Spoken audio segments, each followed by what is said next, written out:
Slimming product or coffee shake? This is not a question. This is a trap. Okay. Later on, the article will take all my statement here and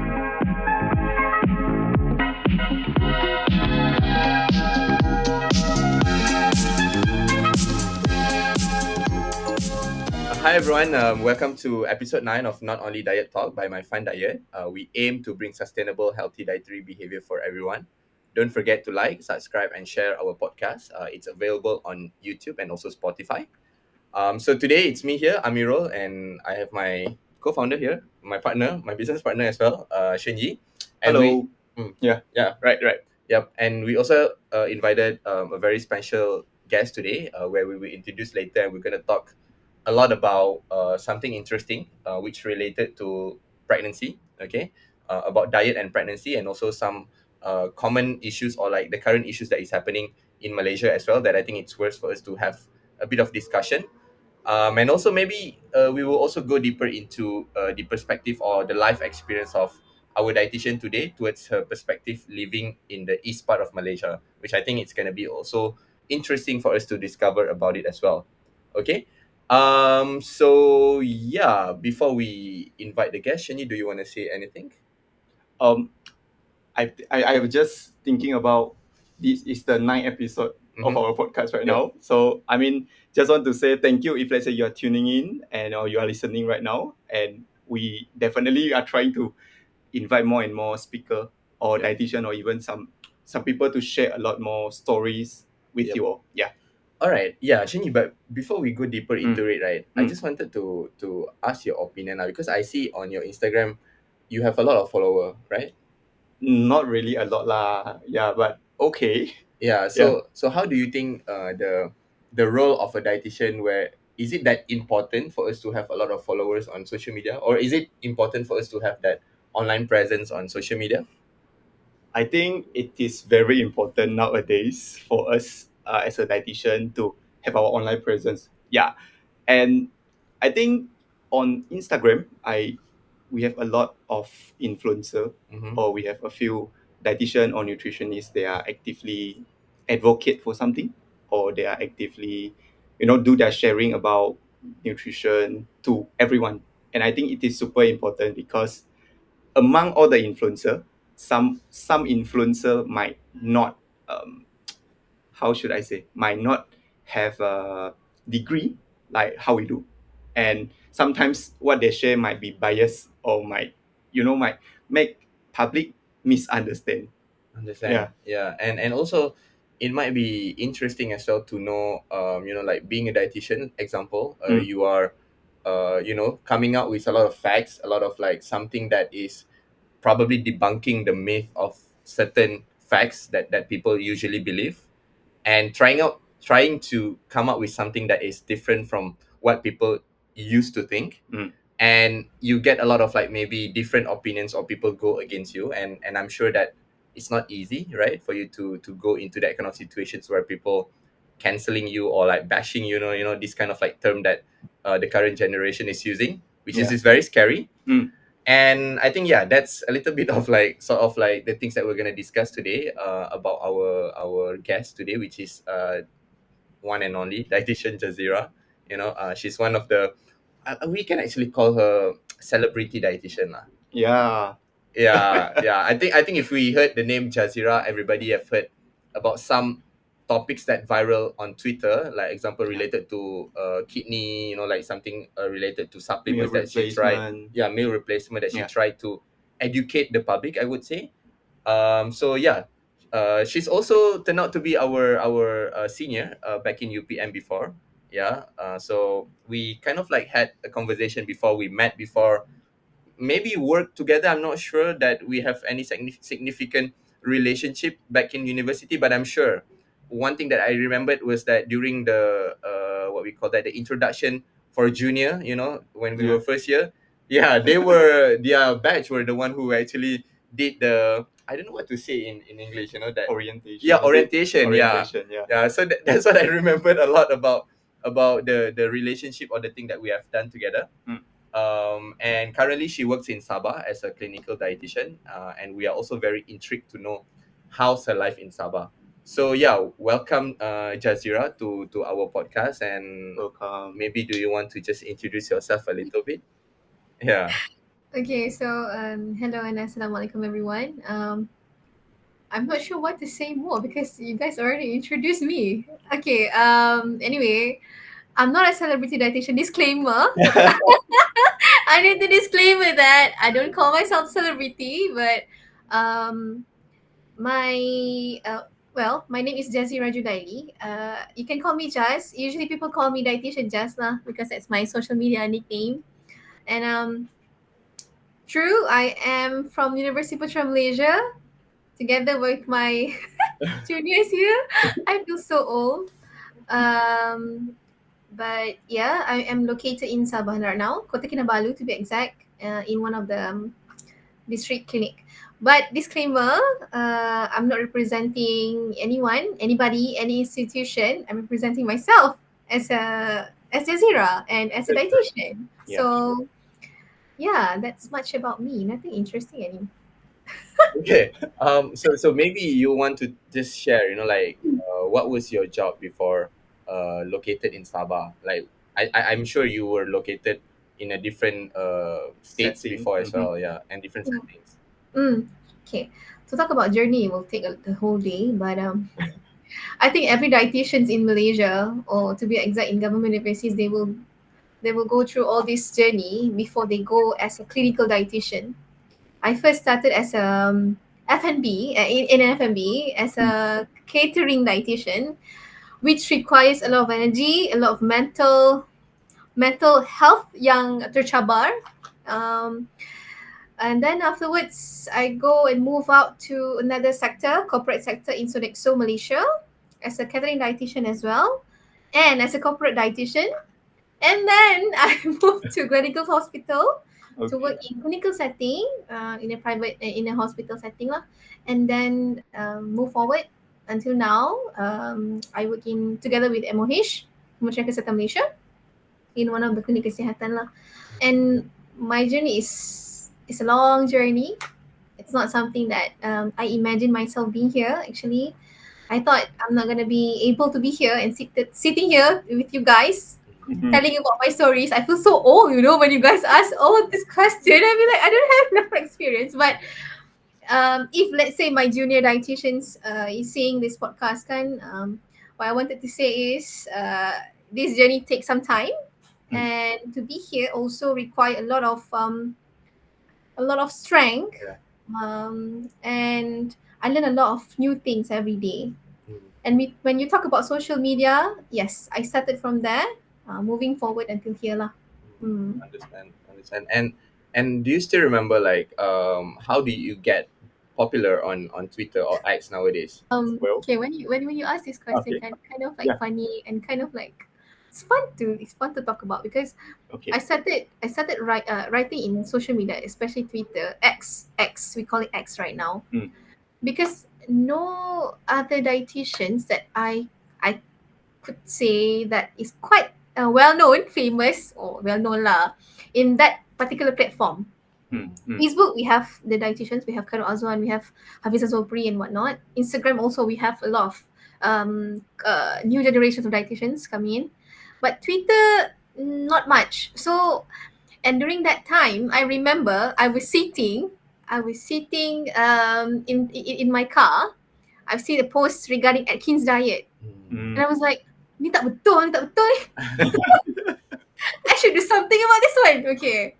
But because at that time I don't have much followers, but because of the feeling of I think I have to correct this myth, so I write something.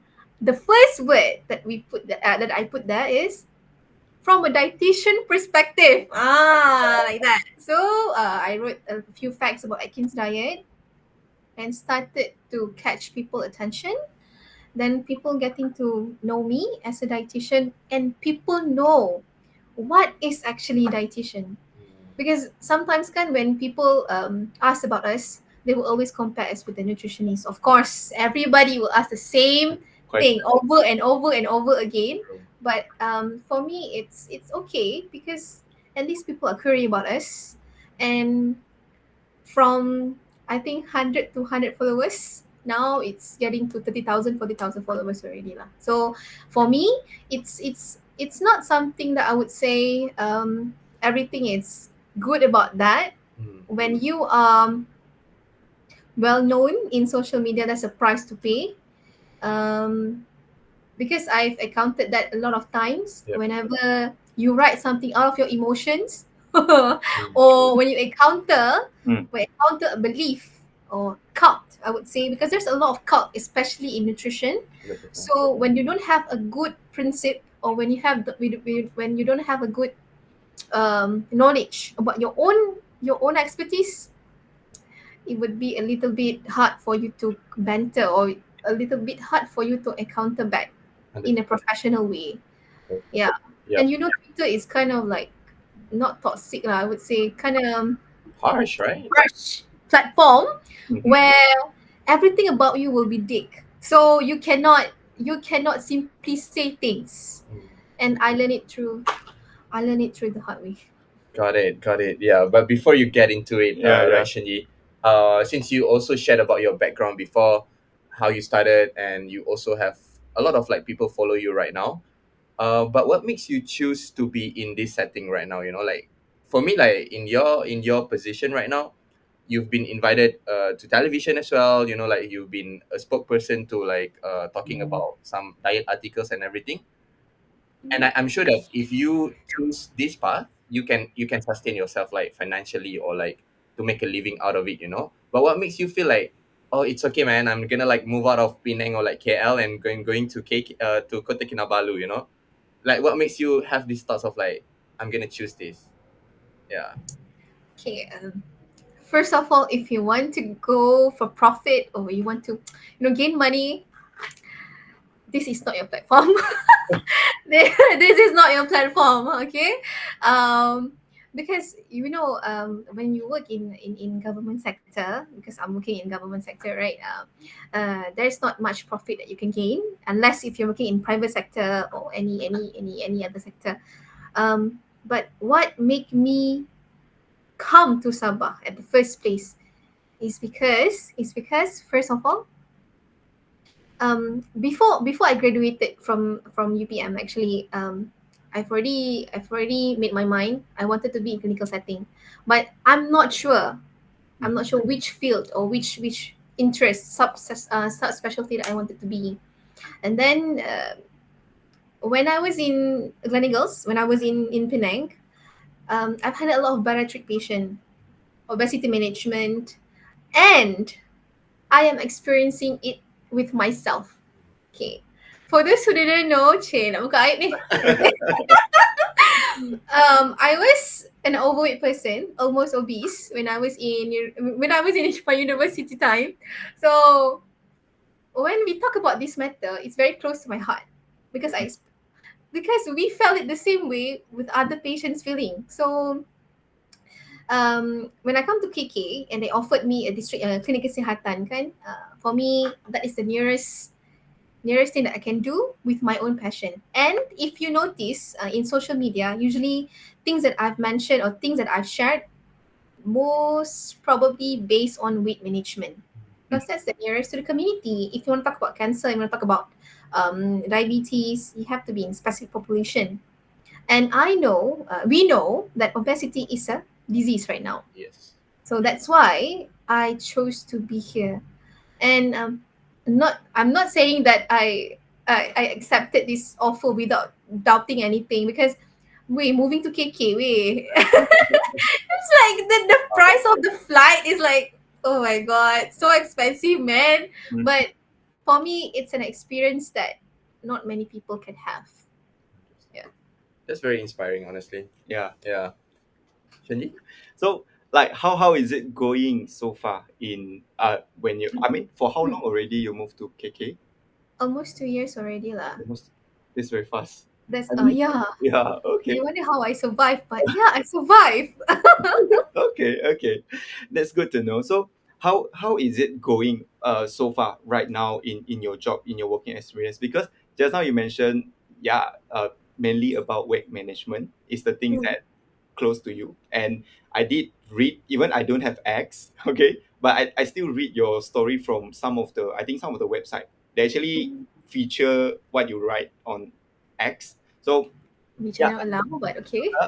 Oh, okay. This is another issue to talk about. Yeah. So if let's say that, yeah, basically what I'm trying to say is that, yeah, even I don't have X, but I still see your influence like on Mm, the other mm, platform. mm. So right now, being working in clinic kesehatan for almost 2 years, is the how do you feel, or how is it going basically? To be honest, some people would say it's boring. It's boring whenever you don't know how to create that situation unique. Mm. That's a statement that I think is actually it's a quite a bold statement because not many dietitians would say uh, they are okay managing the same cases every single day. Because if in clinic kesihatan, most patient that you will see is diabetes, obesity, GDM. GDM, with hyperlipidemia and whatnot. So um, for me, I'm still I'm still struggling to make that like what I mentioned just now to make every day unique too. But sooner or later, when you find things that you enjoy doing, then I think it's supposed to be okay lah. But my kind of experience is quite unique from others because I think um, Sabah population is different, meaning the way we eat, the culture here, the logistic issue. Even if you were mentioning that I've located in Sabah, right, in Kota Kinabalu, the city here in Sabah, Mm. some of my patients have to go for kereta tumpang, or we call it kereta like kereta sapu like that lah, Mhm. just to come and see me.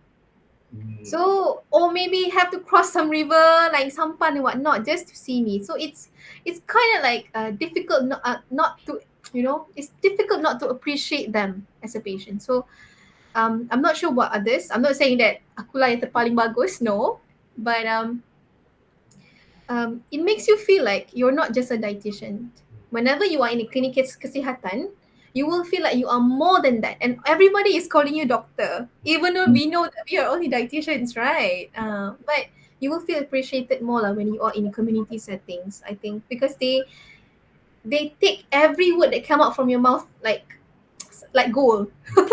Understand. Like that. Yeah. I think this is a very good perspective, like very very valuable, because here in West Malaysia, at least, right, in Klang Valley, for example, like we take things for granted. It's very easy for us to get something, right? The Mhm. transportation is there, the clinic is so near to us, and it makes people not to appreciate dietitian that much, I would say.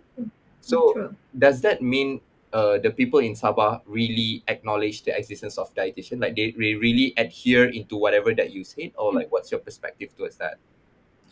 I couldn't say that they really adhere because that's human. Yeah. Mhm. Not everyone could obey to whatever that we mentioned, kan? And to change people is not easy. We already know that, but they always appreciate whenever we educate or share things with them. As simple as brown rice is the same as white rice. As simple as that. They will like quickly like say to the another pakcik yang dia bagi tahu, yeah, something like that. Because when we are born in a family, or when we are born in a background that everybody could access to that knowledge, we won't feel anything. Mm. Yeah. Yeah. So how about is there any because what I get to know, because I in among our coursemate we have someone from Sabah as well, and then Mm. sometimes they might have accent, or their language itself. So far, based on your experience, did you face any language barrier so far? Uh, Not really lah, because it's Sabah, so Sabah should be okay. If you are if you are located in Sarawak, Mm. then it will be a little bit hard, and you have to go for classes. Do you know that if you go to Sarawak, you will attend classes just to learn the language? Really? Oh. Yeah, but if in Sabah, then okay lah, we can learn time by time. But usually the first phase of my dietetic practice kan, I learn mostly cursive words lah, but but still okay lah. I'm adapting.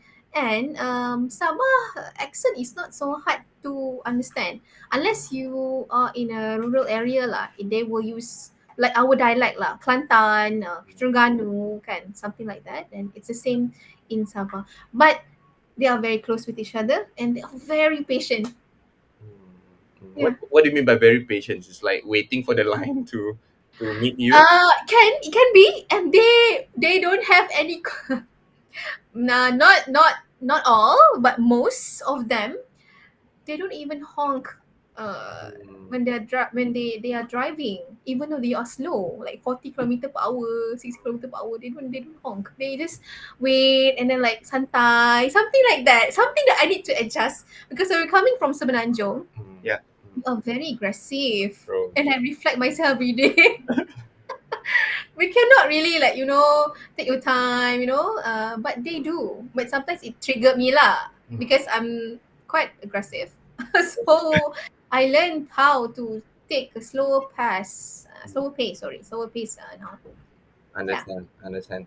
Yeah. So how would you rate sort of like your life in Sabah? Because maybe some of the juniors who's gonna be getting like a placement in Sabah or Sarawak, for example, they might want to hear this. Like how's the whole experience itself?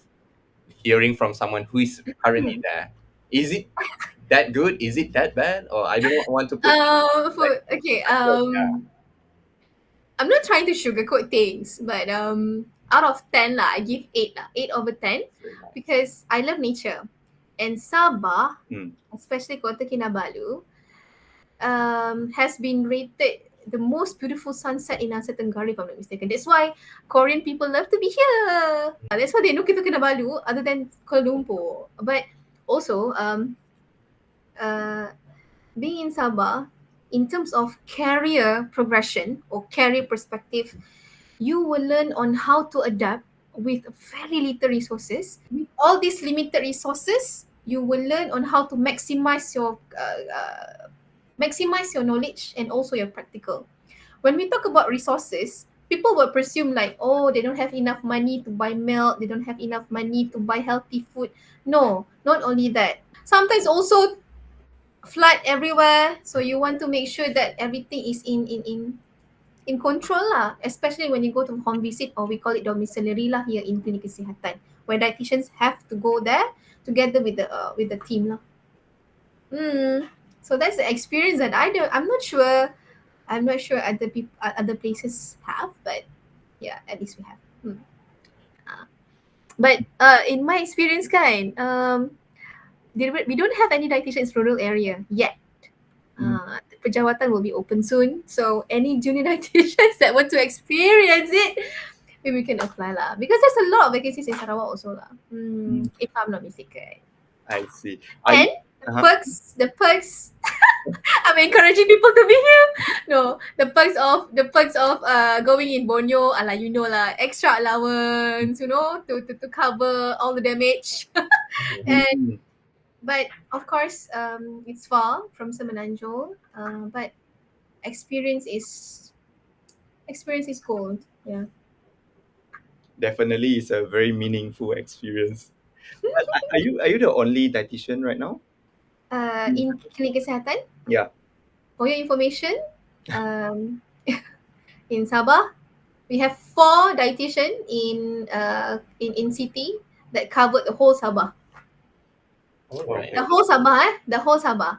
Meaning if there are any, in klinik kesihatan lah. If in hospital, that's a different sector. But in klinik kesihatan, yeah, only 4 of us. So if there's any patient from the rural area, they have to come all over to here. Because yeah, it's quite hard to go to the rural area. I can imagine the workload and also the type of people that as a clinic kesehatan that you will see, like I guess everyone or every part of the city or in the state in Malaysia, they will have their own health issue. Yeah, true. Just now you did mention about almost every day, or maybe most of the time, you are talking with the patient or the community with diabetes, with hypertension, with high cholesterol, How about pregnancy? Mm. Yeah, is there In a fact, lot of mhm. because what I get to know as a, if let's say pregnant woman, they will always have their routine checkup in KK, Mm. in clinic Mm. kesihatan. Yeah, Mm. is that one of the group of people that you always face or you talk to? Yeah, pregnancy happens every day, Shinyi. Yeah. It just it's just that the amount of the pregnancy issues, Mm, especially when you are a dietitian, usually you will handle with GDM or gestational diabetes mellitus, mm, because in klinik kesihatan the unique part of KK is we have nutritionists as well working with us. mm, So the community part, meaning like anemia, the excessive gestational weight gain, they will handle, and we will handle the critical part, which is GDM. Because I think they need intense and close monitoring, mm, because if you have GDM, they will put you at the higher risk group, and they will put a different sticker lah on top of your buku pink. And um, when I was working in KK, in Klinik Kesihatan, this is the part that I know. Our healthcare sector, our healthcare system, have the most comprehensive antenatal, postnatal checkup Wow. mm. among all of the countries. So for me, if let's say, no, I'm not promoting klinik kesihatan lah, but if let's say you want to go and for your first pregnancy, I would advise you to come in klinik kesihatan and open your buku pink lah. That's really nice to know. But maybe if you mind to share more about like what is the comprehensive part that you think we have compared to other countries, or is there any specification, example, any countries that you know they have this kind of routine, and what's the different that you know of like before? Okay, no need to compare to other countries. Also, I can compare with our private sector. All Okay. right. you know, when we start, okay, let's say kat KK kan, if you want to open your buku pink, you will need to report your marriage status, your pre-pregnancy weight, your pre-pregnancy, your pregnancy history and whatnot, right? Okay. Some of other hospital, I'm not gonna name any, Mm. they don't really mind that particular background. The only things that matter is what has happening now. But the effect will be in later on your second trimester, third trimester. And only in KK, okay, whenever your family have diabetic history, or you have GDM issues, your mother have GDM issue, your grandmother have GDM issue, they will straight away go for OGTT test, Mm. which not every hospital will do lah. So that's why. And when you have GDM, they will straightforward go for comprehensive screening, comprehensive check. Every 2 weeks have to go and follow up with the HMO, HO, something like that. Which for me, we are not. I mean, our healthcare system is very lucky lah. We only pay how much? Like RM1, Yeah, Yeah, yeah. RM2. Just but dietitian a little bit expensive lah. But okay lah. Ah. that's very nice to know. And you think that the common issues that you actually face on a daily basis when it comes to the pregnant mothers is mostly the GDM. Yeah. Yeah. Okay. And what are the challenges that you see among the pregnant mother, at least in your clinics, The challenges in terms of diet. in term of diet or in term of like how they manage the whole pregnancy itself? Like just now, very simple example, they have some resources issue, right? So how Mm. does that impact them being pregnant? Yeah. Because if we want to talk about pregnancy, kan, most probably they will be in a different generation. Meaning they will be younger, right? From maybe 18. My youngest patient Mm. is 17 years old, Banduan. So of course, when we talk about that, it will be in a different story, kan. But when they are young, they will be have a little bit easier lah to get access to knowledge. Mm. But usually, what happen is the issue is undernutrition or perception towards GDM. They will be so afraid they will even lose weight even before seeing me. I see. I see. Mm. So in order for you to correct that, you need to be very neutral, and you have to be very, how to say meyakinkan Convincing. convincing you have to be very convincing. Mm.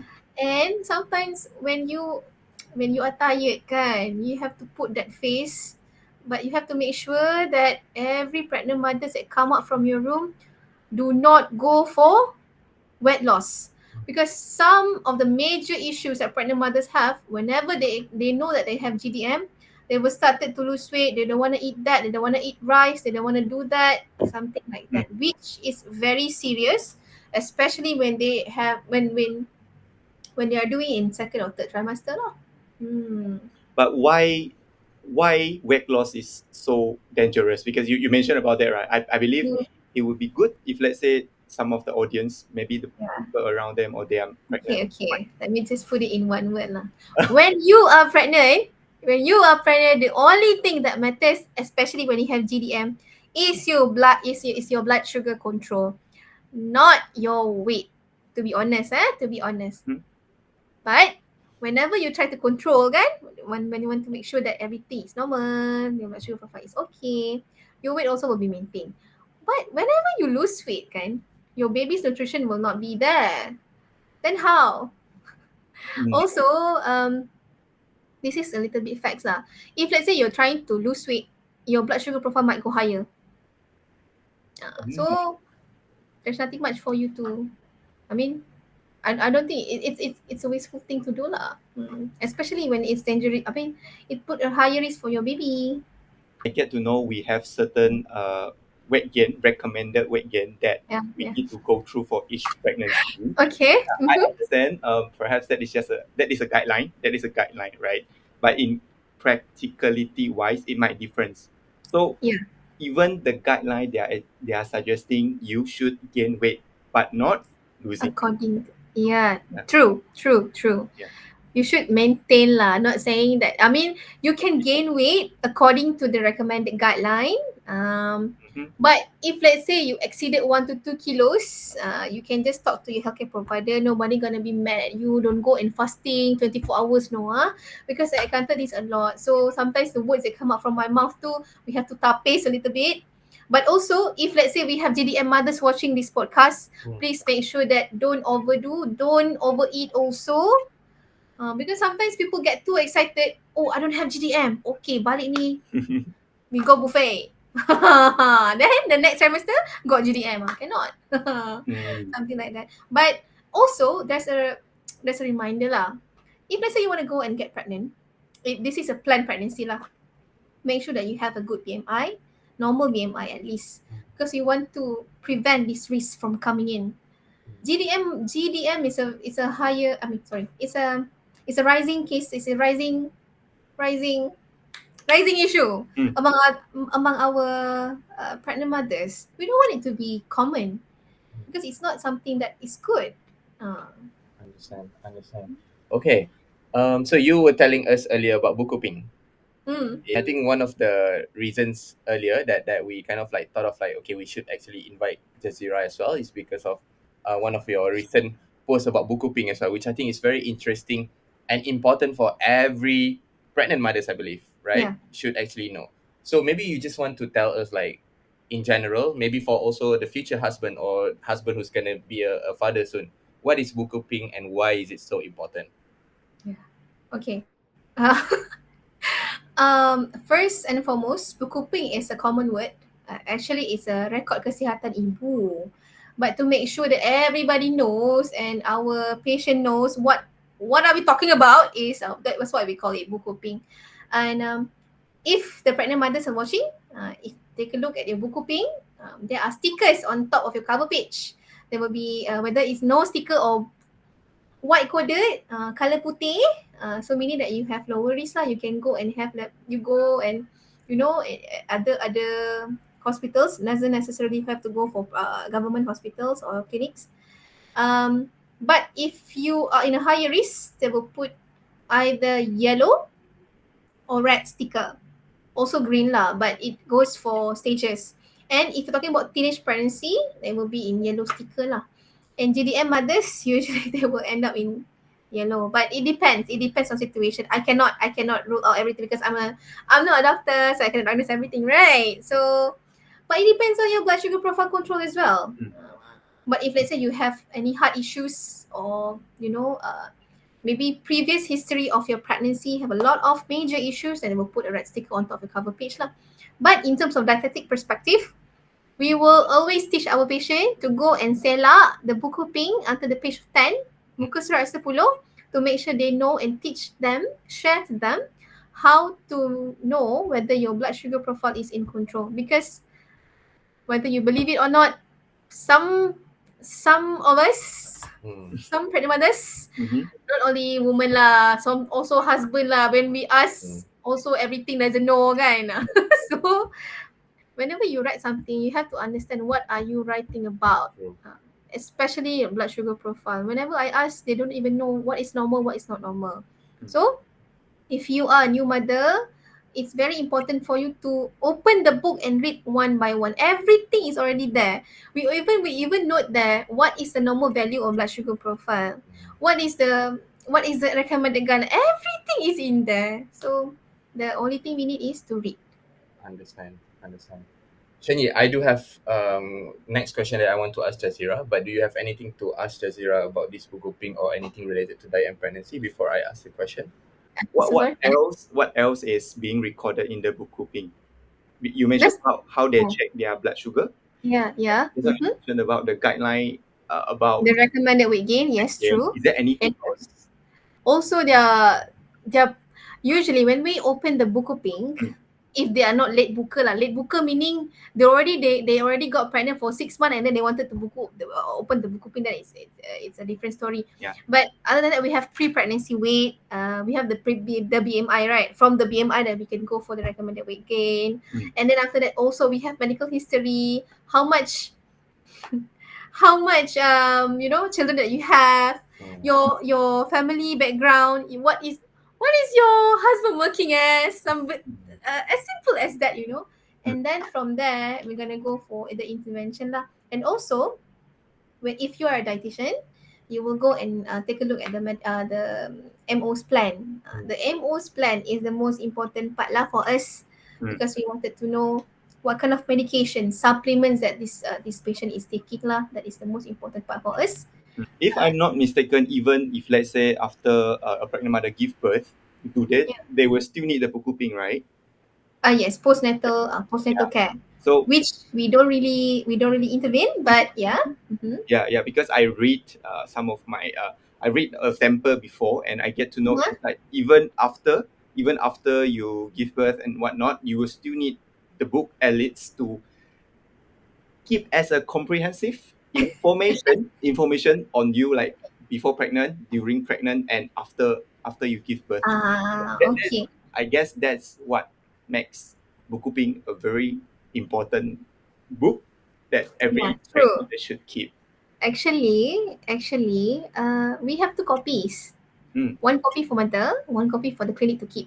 Mm. So the one that you're mentioning was for the mother lah. Ah. And when you were saying about the postnatal care kan, I just remembered, if you are having GDM, you are required to repeat the OGTT test after 6 weeks, which is a privilege in government healthcare punya system lah.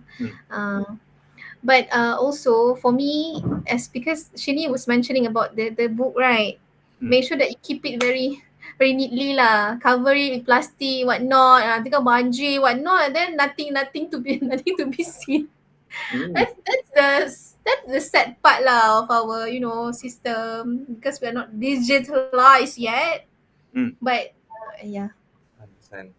Yeah, that's very nice to know. Mm. Then apart from that, right? I think the whole explanation that you did just now, it makes me appreciate dietitian a lot more. They appreciate the profession a lot more, because it's not easy, right, to do all this, to True. advise people. And I'm sure that you have a different personality of patients as well. Some patients, they come with an open heart and mind to listen to you, to adhere to whatever that you suggested, right? But also in that situation, you also might receive patient who is like, oh, I know everything already. I've searched online. So how did you encounter this kind of situation, because I believe you are not just consulting one patient in one day, it might be more than that. So Wanted to know how many patients I see yeah, in one day? please share how much, how If many. you ladies and gentlemen, this is a fact that everybody needs to accept that dietitians in government sector, we don't encounter 5 patients in a day. Okay, especially in klinik kesihatan, we will see minimum 15, 15 patients. Um, so it depends on first the stage of readiness, whether they are ready, stage of change, whether they are really motivated to change. So you can, channel your energy there. If the motivation is there, the stages already, transitioning, you can go and really, really all out lah. I mean, you can share all the tips, But if let's say whenever my tips is okay lah, I give you a little bit tips to the junior dietitians if they are watching lah. Whenever you encounter a patient and then you ask what they have done before they see you, if they say nothing, or maybe they say nak tunggu jumpa dietitian dulu, then you know already lah what to say.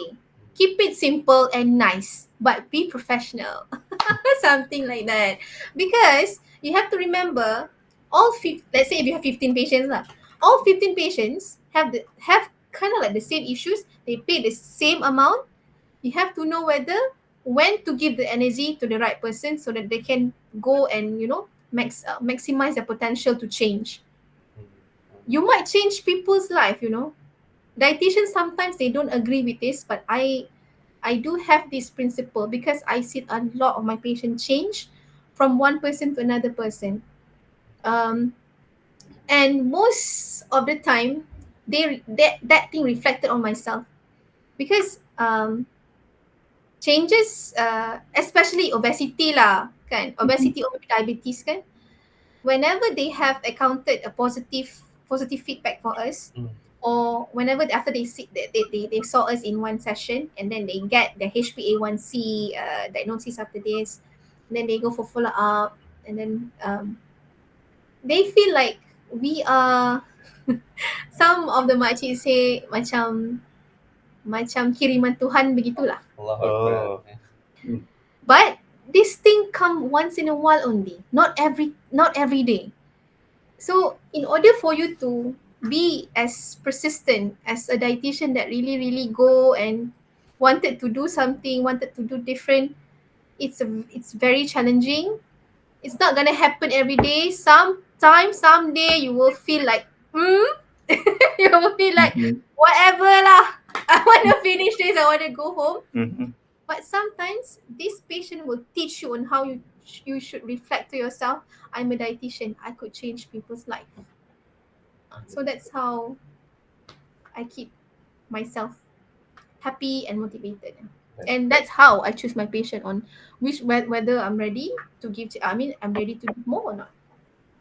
Definitely, definitely. And just how you mentioned, one very important thing is the readiness. People Yeah, come with open heart, like what Ameerul was saying, then the advice, it would be a golden advice for them. If let's say they true. come in, they don't know anything or they are not ready. Not trying to change anything, doesn't have any motivation. Yeah, perhaps what you say might just be like, I don't know, just like some casual conversation that happened. Yeah, Yeah. Okay. true. I think I get one of the things about being a clinical dietitian based on your sharing just now is that not only patient is they are learning, but you as a We are learning as ourselves. are Yeah, also true. learning because you both of you, like both party, learn from each other. Not necessarily that you have to be clinical dietitian for you to reflect that lah. Mm. Because if you are community dietitian, if you're retail, I mean, if you're working in retail also, if you're working in corporate sector, some people will underestimate you. Some people will say that you are only working as what? I thought you're working in hospital. I have encountered that many times because remember, I'm not from clinical sector in the first place. Yeah. So when you go and when you experience all this, you will feel like this is how I face. I don't want my entire generation of dietitians to face the same thing. So that's why I started the social media content. Mm. Yeah, and what your guys are doing also is actually helping them to boost them. I mean, to keterampilan of a dietitian, you know.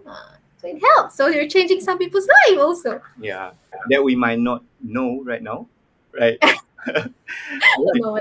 So let's move on a little bit when we talk about the pregnancy. And when I Mm-hmm. was doing some scrolling on social media as well, some of the news, I actually get to know about teenage pregnancy. Yeah, this is an Mm-hmm. interesting topic that, based on the reading itself, the teenage pregnancy prevalence in Malaysia, they are decreasing year by year. Of course, this is the data that is being recorded, right? Mm. And then, especially in Sarawak and Sabah, they are having the highest prevalence of teenage pregnancy Yeah. among the other states in Malaysia. Mm-hmm. The first one, the first state with the highest prevalence is actually Sarawak, and the second would be Sabah. So, did you encounter or did you talk to the patient with teenage pregnancy? Or maybe to put it into a simpler word, is it common in your clinic or hospital in your area, this teenage Um, pregnancy? Talking as a dietitian is not really common, except if you have patients from penjara lah. Then it is a different story. But teenage pregnancy with us is not common because usually they are very young. So the risk of getting GDM is lower, but they will have a lot of nutritional issues that will be handled by nutritionists lah. Uh, for me, we don't have any common.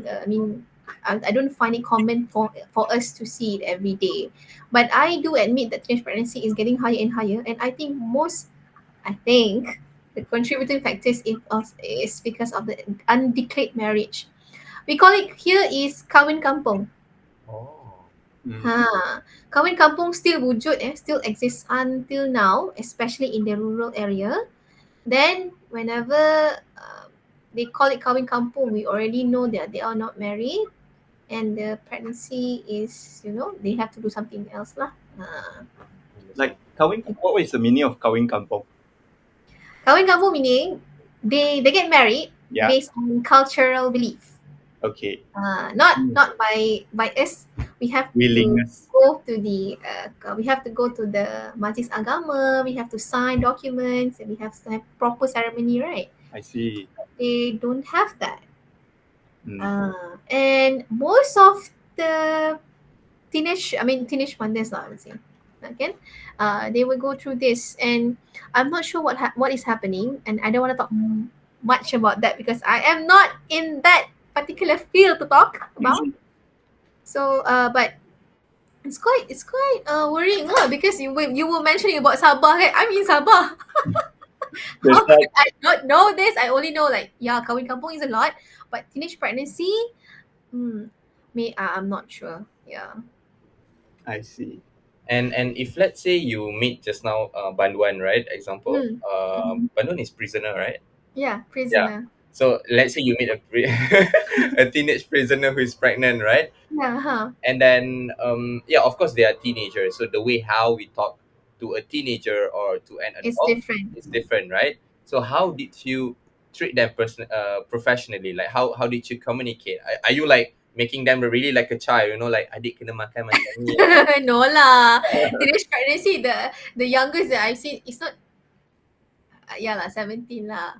Okay lah, but it's not considered yeah lah, teenager lah kan. Okay lah. Um, you know what? My first experience with these prisoners, especially with teenage pregnancy, I have to, I have to, I have to ask them for 5 minutes, to make sure that I'm ready, to make sure that I am ready. So I take a look at my wall, and then I was like, okay, please make sure that whatever that coming out from my mouth it to be filtered first. Yeah, because you know me lah, kan. Sometimes Kan? And then of course, when you talk to teenager, they are developing not only not only the physical but emotion as well. Mental lagi, you want to take care of another baby. So the most significant difference compared to adults and teenagers, First is my management in terms of diet. They have to have a lot of calorie differences because they are developing as well, right? Mm. Second, um, the way we share our knowledge is totally different. I have to talk to them, especially when we are, I mean, prisoners, right? The resources, of course, they're very limited. Yep. But actually, they eat more than what we do. Because We they have a specific meal time, right? Like, have specific meal time. They have 6 times meal in a day, where I don't have. They are more privileged, but yeah lah, it's different from what we what we experience. But teenage pregnancy is quite difficult to handle, and I only manage like 2 to 3 of them. So for me to talk more about this, I think probably in terms of diet only lah. Mm. But in terms of diet, like I mentioned, in terms of calorie, they have to get more calories, especially calcium. Mm. Okay, more than the adult pregnancy. And supplements lah, magnesiums, vitamin B complex and whatnot. got it, got it. All right, yeah. I think it's pretty comprehensive already in terms of our content that we want to discuss today. There are the three things. Is there anything that you want to ask Jazeera before we move on to the last section? I think what she shared is very comprehensive already. Yeah, I think I'm good. All right, Maybe you okay. can move on to the last part. Yeah. So the last part is actually a very simple one, Jazeera. It's actually the quick fire question. We haven't revealed to you actually. Okay, I'm ready.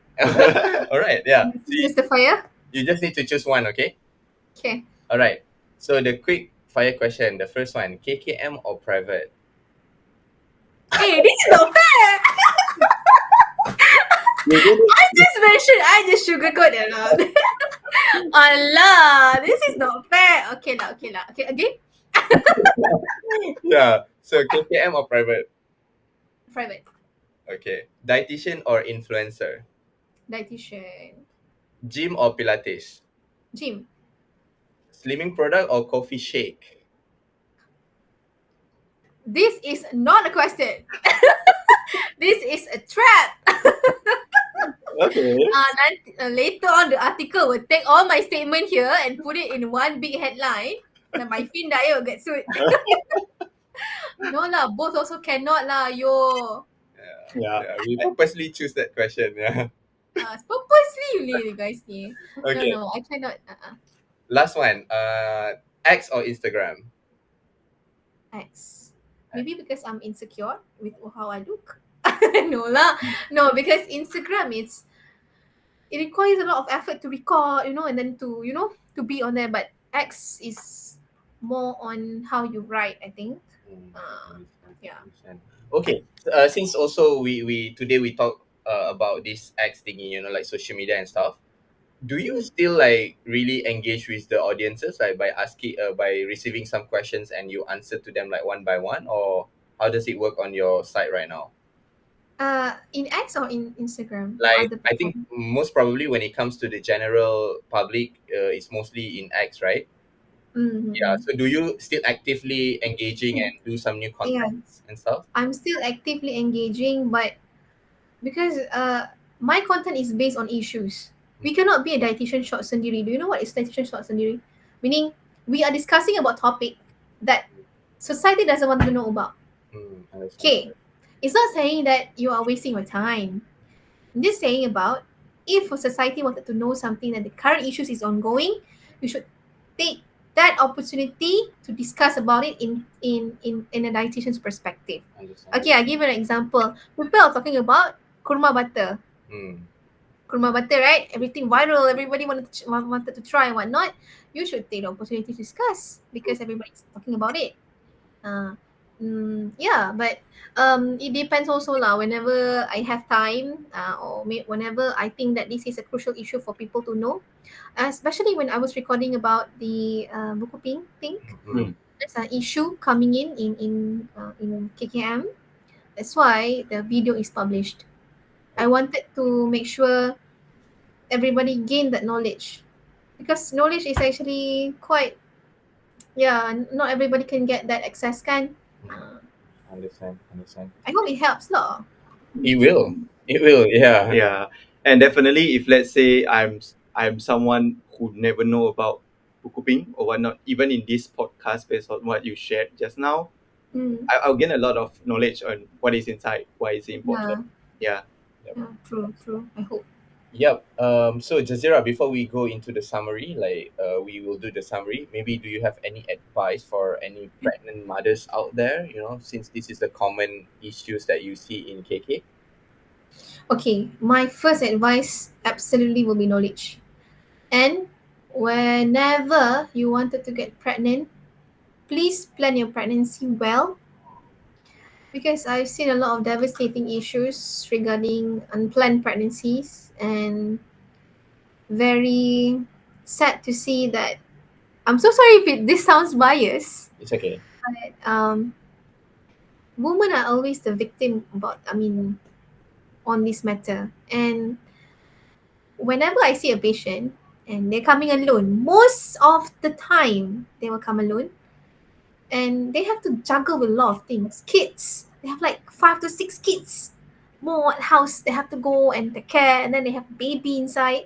Nobody to, nobody for them to, rely on. Mm. Mm, Please plan your pregnancy well. If let's say you don't know how to plan, please go to KK. Go, you open your My Sejahtera and choose the, what do we call this? Other some one of the category planning, family planning. The doctors will explain A to Z what kind of family planning you should take. Either it's injection, either it's pill. The how much you need to pay, only RM1 to RM2 je guys. Not much. Or maybe a PPKN lah. If let's say you don't want to go to clinic kan. Plan your pregnancy very well. First, second, because I think I'm struggling. I am struggling with this issue with my patient kan. Make sure if you want to go and get pregnant, okay, after your pregnancy kan, take 2 years to make sure your BMI get to normal back. Because I am one of the panel for the maternal dietary guideline. So dalam guideline tu we already put there in 2 years make sure your BMI get normal. Your BMI to return to normal. Then after that you can make sure your body is prepared for another pregnancy lah. Your husband also need to know. mm, Okay? And my third advice, banyak lah advice aku. My third advice is um, husbands, make sure that you are equipped with knowledge. Because um, it's very devastating and sad to see whenever I ask question, husband doesn't know anything. mm, mm. It's quite sad. Yeah. I see. That's very nice. Yep. So I think that's pretty much for our session today. Do you want to summarize the session that we had today with Jazeera? Mm, we touch on a lot of things technically, right? So in I think throughout the conversation itself, we get to know as the experience of dietitian working in clinic kesihatan.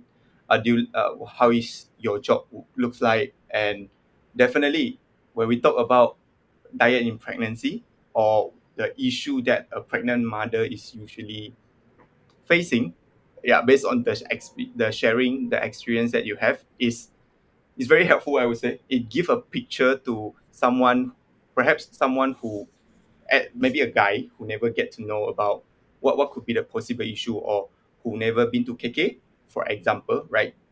So it's a new knowledge for us. And I think I particularly like the last part of the reminder, the tips that you mentioned just now, because Mm. I believe at the beginning of the conversation you talk about the BMI thingy, the weight status. We need to make sure the weight our weight is normal before we plan to get into a pregnancy. Yeah. Mm. Yeah, that's true. Yep. I think that's pretty much about it for our episode today. Thank you so much, Jazeera, for accepting our invitation. It's been an honor to have this conversation with you. Yes. Thank you so much too because you guys invited me kan. Thank you so much. I feel so honored to be part of my Fin Diet.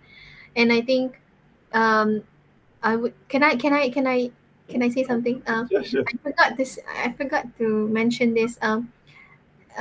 Finding a dietitian doesn't necessarily need to be in KK. Yeah? It can be in hospital. It can be in retail. It can be a freelance dietitian. They have my Fin Diet also. You guys have dietitians, right? So right. Yeah. So don't limit yourself with only us in KKM or us in clinical sector, because I do know that some of us do not want to do not want to go to the hospital because of the procedure, Mm. Mm. and I don't want people to feel like dietitians only in clinical saja. No, we have freelance dietitian as well coming in. So Yeah. if let's say you have more I mean more opportunity and more profit, not more profit, rezeki lebih lah kan, Mhm. you know, go and see them, because I wanted to make sure dietitians is, I mean, well known, not Yeah. well known lah, Accessible, right? keterampilan. Yeah. Yeah, Yeah. so people knows that dietitians is only not here in clinic and hospital only. Yeah. Right. Okay. And basically, that is one of the reason why we started My Fine Diet as well, because Yeah. we want to bring what we learn to everyone. And definitely, definitely, we are not just in hospital. We have the Mm. experience in hospital, but we decided to bring the service or to help people out of hospital as well. To online platform, yeah. Yeah, through online platform. Yeah. All right. Thank you so Yep. much, Jazeera, and hope to see you in Semenanjung. You go back. Real soon. And I think last but not least, if let's say you are listening until here, don't forget to, if let's say you have any comment or any question, just feel free to leave a comment, and just remember to like and share this episode to someone might need it. Yeah. All right. Thank you. Thank you. Bye bye.